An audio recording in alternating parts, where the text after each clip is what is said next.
Bonjour à tous, bienvenue sur OTL. Vous avez vu il y a quelques semaines la fabrication de la moto que j'ai fait entièrement, mais vous n'avez pas vu la customisation et vous allez tout voir dans cette vidéo.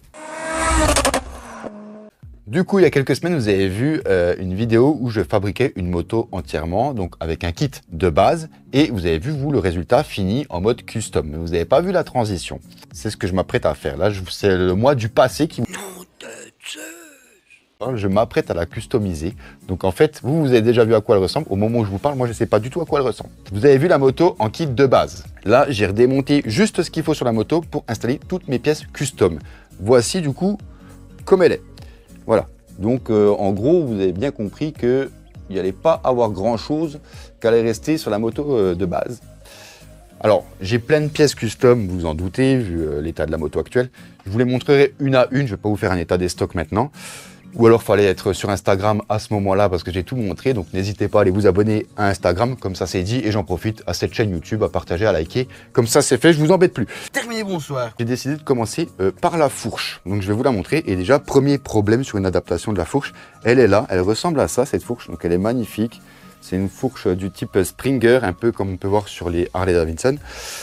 Donc, en fait, le problème de cette fourche, c'est que celle qui allait là, en fait, j'ai un problème de roulement de conique, donc pour la direction. Vous voyez, il y a les portées de roulement qui sont ici. Pour la fourche de base, aucun souci, hein, plug and play. Sauf que là, je vais vous montrer le petit problème que je rencontre.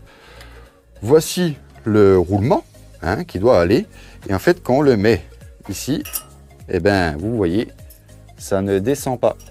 Pas du tout. Alors qu'il devrait aller jusque là, à cause de l'épaisseur du tube qui n'est pas la même que celui d'origine. Donc là, vous voyez, c'est la fourche de base, du kit de base. Quand on va dessus, ça descend tout seul. Donc première modif, faire passer les deux roulements. Donc là, je vais m'atteler à limer, voilà, correctement, proprement, toute cette partie-là, jusqu'à ce que je puisse passer mes roulements. Et là, j'en ai pour quelques heures de limage pour faire ça bien. Juste. Alerte au gogol. Alerte au gogol, les enfants. Après, on s'y met vraiment, mais je vous reprends juste rapidement pour expliquer que le kit provient de chez Remotorcycle. Il faut payer 500 € de plus pour prendre plein d'options.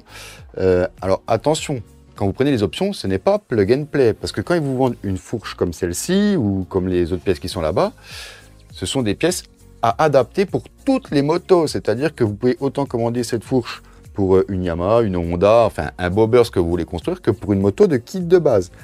Donc forcément, ils ne peuvent pas faire quelque chose de plug and play sur votre moto de base. Ça reste de l'adaptable pour tout le monde. Donc c'est pas la peine de dire leur jeter la pierre, pas du tout. Quand on commande des options comme ça, on sait à quoi s'attendre.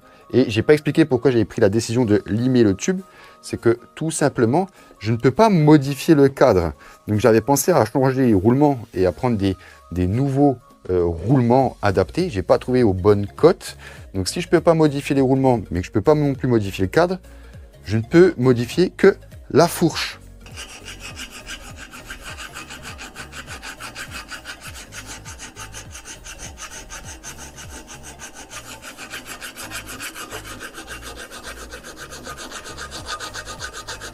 C'est tout lisse.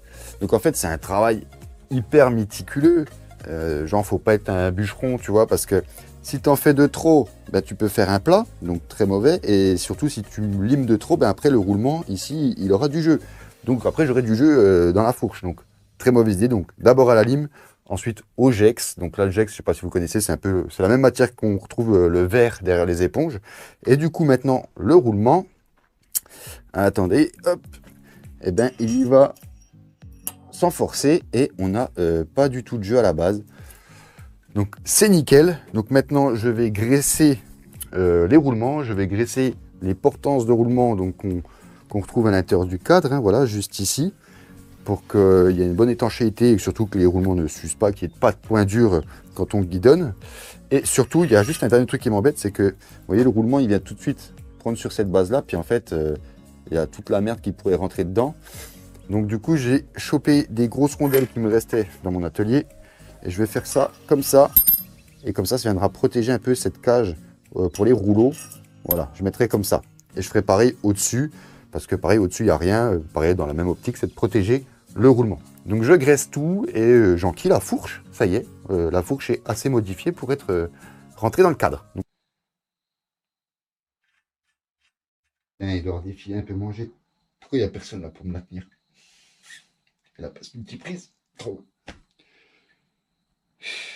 Putain. Je savais qu'il y avait 2-3 filets qui étaient un peu durs en plus. Ouais, j'ai passé. Oh putain. Bon, la fourche est en place, ça y est. Donc je suis content, il n'y a pas du tout de jeu de gauche à droite, comme ça, comme ça, comme ça. Il n'y a pas du tout de jeu. J'ai bien bloqué mon écrou ici en dessous. C'est bien graissé, je vais mettre un petit coup de chiffon pour faire propre.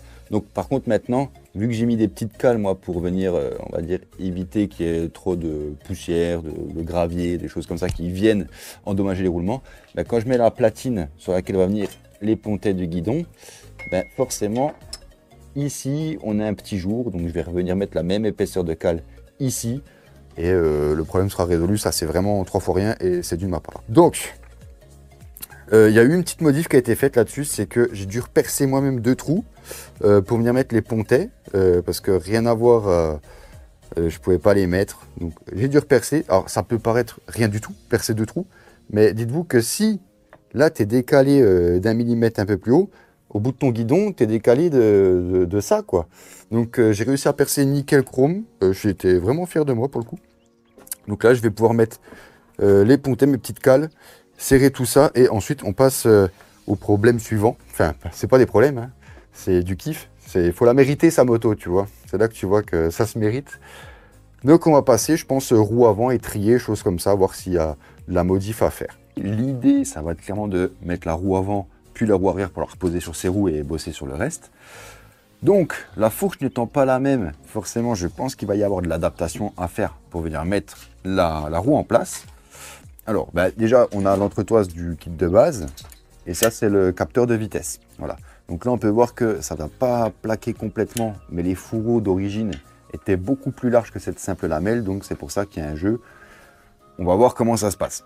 Alors, ils m'ont envoyé, avec le dernier colis de la dernière pièce custom commandée, un kit d'accessoires de fourche. Donc, j'en déduis que c'est ce qui va permettre de venir mettre la nouvelle roue. Dans le kit, on retrouve du coup une grosse cale comme ça. Donc là, on voit clairement que ça a le diamètre pour aller, ça va sur l'axe de roue. Et je pense que c'est ce qui vient faire le support pour le nouvel étrier de frein qu'ils m'ont envoyé. Donc ça doit avoir un micmac, ça doit bien se mettre dessus. Comme ça, on verra tout ça après. Une nouvelle entretoise. Donc celle-là, je pense qu'il n'y a pas 36 solutions. Elle va venir à la place de celle-là. De toute façon, on saura vite fixer. Je la mets, je mets la roue. Si la roue elle est centrée, c'est qu'elle vient bien ici. Et dernière chose, pour l'instant, j'ai pas trop capté, mais je viens seulement de regarder le colis. Un petit tirant comme ça, donc qui se règle, voilà, avec une prise carrée. Donc on verra où ça va et à quoi ça sert. J'enlève celle-là, la garder au cas où. Je vais mettre la nouvelle. Hop. Ok. Du coup, la roue, on voit bien qu'elle est bien dans l'axe de la fourche. Il n'y a pas de doute, la cale que j'ai mis, elle va bien ici. J'ai mis le potentiel, enfin je sais pas comment ça s'appelle, le capteur de vitesse, on va dire, hein. C'est à l'ancienne, voilà. On a encore cet espace-là. Donc là, s'il n'y a rien qui vient, la roue va carrément se balader de droite à gauche. J'ai l'impression quand même que ça fait la même taille. Ouais, pile poil. Donc il n'y a pas de doute, ça, le petit adaptateur pour l'étrier vient bien ici. Et puis ben, après, je pense que ben, là, il y a encore un jour, mais ben, on mettra la cale de l'ancienne, on mettra celle-là. Puis on mettra l'écrou, puis voilà. Ah putain, merde. Regardez, c'est carré aussi. Bon, je sais pas si on se rend compte, mais ça a une forme, là c'est le filetage, et là c'est carré. Du coup, ah oui, c'est ça. Et là, il y a un carré aussi. D'accord. On a un tirant qui vient sur la fourche, et du coup, sur cette cale-là, pour faire un point de fixation, en fait. D'accord, donc ça on le mettra à la fin, parce qu'il faut régler la longueur. On réglera tout à la fin. J'ai dû enlever, tout simplement, du coup, la cale qui était montée actuellement sur l'étrier de frein pour mettre la nouvelle. Voilà, il fallait juste avoir cette petite jugeote, 3 fois rien, à dire à un moment, tu réfléchis un peu, tu trouves la solution. Il reste cette petite tige, donc du coup, en fait, là, je vous explique, l'étrier est complètement libre. Même si j'ai pas serré la roue, il est libre, là, c'est-à-dire que je roule, je freine, l'étrier, il part direct en arrière. Donc, cette petite tringle va venir dans le carré ici, hop, comme ça. Et en fait, ben, je vais régler la longueur pour qu'elle vienne se reprendre tout tout simplement comme ça. Et puis faire un point d'appui pour l'étrier de frein pour pas qu'il se barre quand je roule. Tout simplement. Basique, simple, efficace. Du coup, on va passer sur l'arrière, comme je vous ai dit. Alors, théoriquement, l'arrière, on n'a pas de grosses modifs parce que il n'y a rien de changé en fait. Hein. Avant, c'était une nouvelle fourche. Là, il n'y a rien de changé. Le seul truc que je vais faire, c'est je vais démonter cette énorme chaîne. Regardez la taille de la chaîne, elle est énorme pour un petit 125 maintenant. Parce qu'en fait, il y a plein de petites saletés qui ont été là dues au transport. Donc, je vais tomber la chaîne, la dégraisser pour ensuite la regraisser. Graisser l'axe de roue, enfiler la roue avec l'étrier de frein, donc pas de modif non plus sur l'étrier de frein. Et puis tout simplement faire ça. Donc il n'y a rien de bien fou. À l'avant, je vous montre quand même, donc du coup c'est monté, la roue tourne bien librement, on n'a pas de souci. Et donc du coup j'ai mis la petite cale que j'ai serrée, donc en fait, on va dire j'aurais pu la mettre plus longue, puis avoir l'étrier un peu plus devant ou un peu plus en arrière. J'ai choisi cette position parce que là on a la vis de purge comme ça qui est bien en haut. Donc s'il y a de l'air, ça viendra bien au niveau de la vis de purge. Et puis je trouvais ça plus esthétique de le mettre bien droit comme ça. Direction le ciel, je trouvais ça plus joli. Donc l'avant, on n'en parle plus pour le moment. Il y aura encore des modifs. Donc là, je m'attaque au démontage de la chaîne.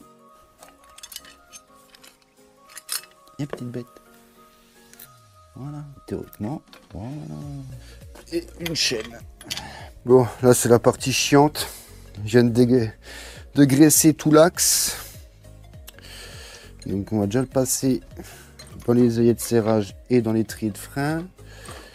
Ensuite, il faut passer la roue. Enfin, c'est un bordel. Tout seul, c'est galère. Il va me manquer une main, en fait. Ce sont les plaquettes. Ah ouais, mais en fait... putain. Faut déjà que je mette la chaîne. J'ai pas le choix. Ah! On va essayer de passer un peu dans l'étrier. Ok. Putain. Ah, merde. Non! J'en peux plus, mort, c'est incroyable, Simon. Ah, j'ai perdu l'entretoise. Je n'ai rien su faire. Mais c'est pas possible. Ah, je n'en peux plus. Je suis en bout du rouleau. Échec. Et terminé, bonsoir, quoi. La deuxième entretoise. Et si tu poses pas, je te bute, sale pute. Oui. Voilà. Maintenant, il ne reste plus qu'à la régler droite. Hein. Ça va nécessiter des rondelles, putain. Ah, je vais vous montrer de plus près. Putain! Faut que je la ressorte. Oh putain! Vraiment prosterné ou prostré, je sais pas plus comment on dit. Le petit souci que je viens de remarquer, forcément, le seul truc où il n'y avait rien à faire, ça, il y a un problème. Donc là, on est tout bon. J'ai juste laissé la cale d'étrier de frein qui est là. Je remettrai l'étrier de frein plus tard. Ici, en fait, vous voyez, là, c'est le même principe que sur les petites motocross. En fait, on a une tige filetée. On vient avancer ou reculer pour, du coup, tendre la chaîne, vous voyez. Et en fait, là, juste ici, là, on peut voir, je ne sais pas si ça se verra bien à la caméra, c'est pas parallèle au cadre. L'œillet de la tige filetée n'est pas parallèle au cadre. Donc, quand je vais serrer, ça va se serrer de travers. Et ça va forcer et ça va tout tordre. Et je pense qu'elle est déjà un peu tordue à cause de ça. Donc là, en fait, je vais la garder bien droite comme ça et je vais venir remettre des épaisseurs de rondelles pour garder l'œillet bien plat et bien parallèle au cadre pour que quand je serre, ça appuie correctement et pas de travers. Voilà. C'est pas grand chose, mais du coup, il faut que je recule un peu l'axe. Alors ça va, faut pas que je retombe complètement la roue. Je vais reculer à peine l'axe, mettre mes deux cales. Je pense que 2 rondelles feront l'affaire pour bien serrer plat. Et ensuite, je vais régler la longueur de la roue pour la tension de chaîne. Puis, on pourra normalement la poser et graisser la chaîne. La tension de chaîne, on est bon. J'ai bien réglé, j'ai mis ma cale. You fuck my wife. On est bon. Maintenant, pour la graisser gentiment. Ça sent bon.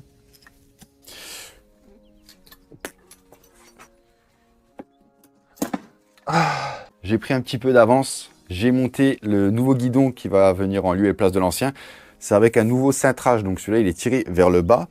Donc je vous l'avais déjà dit, j'ai déjà percé 2 trous. Donc là, j'ai juste vissé des pontets, vissé mon guidon dessus. Voilà, il tient bien. Et en fait, pour vous donner une idée de comparaison, ça c'était l'ancien. Donc déjà, on voit qu'il va beaucoup moins loin. Donc après, ça, si je veux, je peux recouper, hein, c'est pas un souci. Mais on voit surtout qu'il était droit, quoi. On était vraiment sur une position droite. Que là, on va être plutôt sur une position avancée, en appui sur le guidon. Moi, je préfère comme ça. Après, peut-être que je viendrai réduire l'écart du guidon, parce que ça me paraît un peu loin. Mais ça, on verra une fois tout installé avec la selle et tout. Et là, on va passer sur autre chose. On va y mettre tous les systèmes de levier de frein, passage des vitesses au pied, passage des vitesses à la main. Enfin, tout ce qui va venir, je vais vous montrer ça de plus près. pour tout ce qui est, j'ai tout sorti les pièces là. Donc on a le kick qui va de l'autre côté, il n'est pas très joli. Alors je ne sais pas si je le garderai, ça fait partie du kit de base. J'en ai pas pris en custom, je verrai par la suite.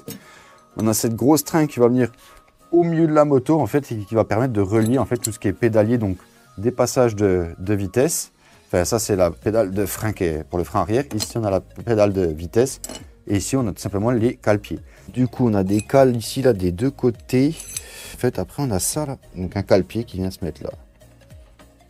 En fait ça les bacs c'est juste pour garder bien la tige filetée droite dedans. Puis là on sent qu'elle bloque dedans. Ok. Ok, là ça s'est mis en place. Même si c'est pas la plus belle pièce que j'ai pu voir de ma vie, on va la mettre.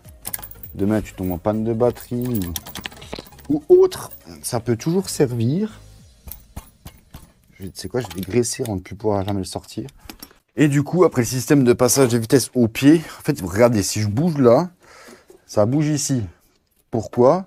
Tout simplement, c'est pas raccordé sur le passage de vitesse. Donc là, ce qui va se passer, c'est qu'en fait, je peux les passer au pied ou à la main. C'est plutôt sympa. Maintenant, il reste juste à trouver là où je le place. Donc, j'ai graissé là. Bah là, ça va être bien. Bien. Du coup, pour vous expliquer un peu comment ça fonctionne. Donc, avec celle-là, on va passer les vitesses. Donc là, je vais baisser ou descendre les rapports, d'accord? C'est pris sur un tirant qui vient se prendre sur une patte et qui renvoie sur la petite boule de billard. Donc en gros, si je peux passer les vitesses au pied ou à la main. Donc ça, c'est un peu, c'est stylé, je trouve. C'est plutôt sympa. On va passer maintenant à la selle. Donc en fait, là, j'ai la base de l'ancienne selle. Donc c'est un gros bout de ferraille en fait sur lequel il y avait de la mousse et du coup la scie en cuir marron, qui moi me plaisait pas du tout. Donc en gros, je vous la fais courte. Vous avez deux tiges filetées avec les écrous qui viennent se mettre dans les ressorts. Ici, vous avez deux vis qui viennent dans cette barre là où c'est qu'il y a des grandes lumières. Et en gros, ben, ça va très bien, hein, ça se fixe nickel, ça va bien en lieu et place. Tout va bien, ça se monte parfaitement, rien à dire, très simple. J'ai pris une selle en option. Moi, je suis parti du coup sur une selle plus simple, noire, avec les surpiqûres noires aussi. Un peu plus grosse, il me semble aussi. Enfin voilà. Sauf que là, ben, il va falloir adapter aussi le système parce que les deux vis qui vont sur les ressorts, en fait, si je me cible à aller dedans, vous voyez, je suis obligé de... Voilà. En fait, on se retrouve avec les ressorts qui font comme ça, quoi, un grand V. Et en plus de ça, calme-toi, les pattes de fixation, eh ben moi, elles vont pas. Voilà. Si je me mets dedans, eh ben regardez, mes vis se retrouvent carrément très loin. Alors, je pourrais y aller en forçant, mais franchement, je tordrais les ressorts. Et ça ferait très moche, les ressorts seraient en travers comme ça ferait dégueulasse. Donc soit je monte à l'arrache et je fais ça, mais j'aime pas. Donc du coup, il va falloir que j'adapte ma nouvelle selle au montage d'origine. J'ai déjà réfléchi à inverser la patte, la mettre dans l'autre sens, ça n'irait pas non plus, j'ai fait mes calculs. Donc en gros, moi je vous dis, ce que je pense, c'est visser celle-là sur l'assiette de base. Le problème, c'est que on n'a pas le même galbe, c'est-à-dire que si je me mets comme ça, vous voyez que là, on n'a pas du tout le même galbe, donc c'est pas grave. Je pense qu'une fois mis, ça fera moins impressionnant. Donc je vais faire ça. L'idée c'est de visser ça dessus et de percer celle-là pour venir visser ma selle sur l'assise d'origine. Donc il faut que je perce au bon endroit pour être bien centré. Donc on va voir si ça marche. Je vais percer, je mets l'assiette, on va appeler ça une assiette, et ma selle. En gros voilà, là je suis déjà venu la refixer sur la moto. Donc là, on a l'assiette de base. Donc du coup, je l'ai refixé avec les points d'origine, voilà. Et j'ai remis les ressorts, pareil, sur les tiges filetées d'origine. On peut remarquer du coup que j'ai repercé 1, 2, 3, 4 nouveaux trous, ce qui correspond exactement aux 4 trous, aux 4 tiges filetées qui dépassent ici. Alors normalement, ça doit bien venir en lieu et place. Donc je vais l'installer, la visser. Et puis ben, normalement, ça devrait être pas trop mal. On va voir ça. J'ai connu plus confort. Hein, on a vraiment juste les petits ressorts qui viennent... hop, amortir les fesses, ça risque d'être assez brut de décoffrage l'histoire. Mais c'est ce qui va avec le style de la moto. Donc ça, voilà. Et on commence vraiment à voir quelque chose qui ressemble à une moto, quoi. On a les deux roues, le guidon, la selle. Alors, il manque encore plein d'éléments, hein. Réservoir, phare, clignotant, rétroviseur, commande de volant, support de plaque, feu stop, et j'en passe. En vrai, il reste quand même pas mal de choses à faire. Et pour bien faire, j'ai besoin de prendre le temps. Et c'était tout le but de cette vidéo, c'était de vous montrer le temps que ça peut prendre de customiser une simple moto. Alors imaginez quand je fais une voiture, le temps que ça me prend. Je vais pas précipiter je n'arrive pas à parler. Je ne vais pas me précipiter et bâcler la vidéo pour dire, bah voilà, vous avez vu, voilà, elle est finie. Non, je trouverais ça nul. Donc je pense qu'on va partir sur une deuxième vidéo qui viendra ensuite de celle-ci. Donc pour pas louper la suite et l'aboutissement de la moto, même si pour ceux qui ont déjà vu la vidéo de la semaine dernière, vous l'avez vu à quoi elle va ressembler au final. Quoique, il y a peut-être des petites modifs qui vont venir. Vous n'avez peut-être pas tout vu. Donc du coup, abonnez-vous, likez, partagez un maximum, ça coûte rien. Et ça soutient énormément la chaîne. Sur ce, une soupe, une claque sur les couilles et au lit. Ciao, ciao!